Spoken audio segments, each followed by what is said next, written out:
Do you have a room that's a little outdated? Changing the artwork is an easy way to transform the look of any room. Here's Rejcel Harbert to show us how to frame photos like these for only a few dollars in less than 5 minutes. We're going to be making a background matting for a photo that I selected out of a magazine. First of all, you have to decide upon which photo you're going to actually frame, or a piece of artwork, something that's maybe two-dimensional. Or in the case of today, I actually chose a paper out of Vogue magazine. Well, first of all, black and white pictures are absolutely great, and this is a view of Central Park in New York City. And I chose that because black and white is very classy, and you can use any color to complement it. This one is very artsy and abstract. That's why I chose it. And I chose this because you can use a vibrant color in the background to offset it whenever framing it. And so you would have to choose a photo and then also the frame you want to use. We're using an 8x10 photo frame. And it's just simple. You can pick it up at the dollar store. And I actually previously just spray painted it. It was a natural color before. So photo frame, and then also a paper cutter to adjust the size of either the matting that we're going to use for the background or for the photo itself. And then we're also going to today use a paintbrush and acrylic paint to create a pattern on the matting, just to give it a bit of flair. And since I'm a painter, that's what I like to do. The first step is going to be to choose the matting that you're going to use.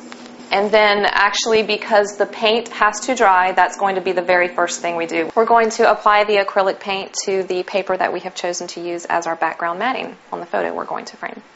So I have chosen this green color because the photo that I'm going to frame actually has a slight green stem in it, and I think that it will actually bring it out really nicely.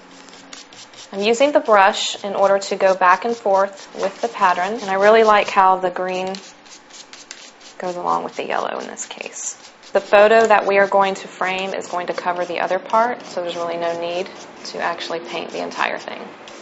We're going to just set this aside and let it dry, and then while that's drying, we are going to crop the picture.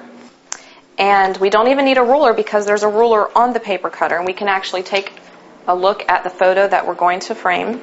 So I'm going to crop it a little bit and make it an even 7x9. All right. And the incision is perfect. There are the remains of it.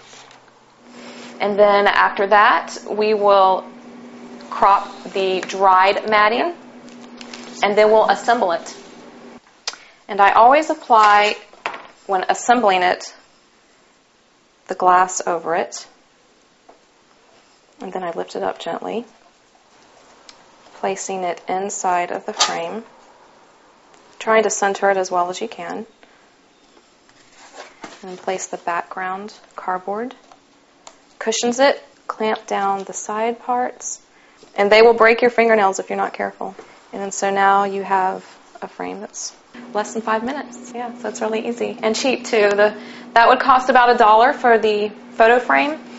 These are about $1 at Walmart. It's inexpensive and it's quick, and it's something that you create, so you can actually take pride in it. It's something that is completely original. Maybe not the photo, unless you took it yourself, like sometimes I do in my case.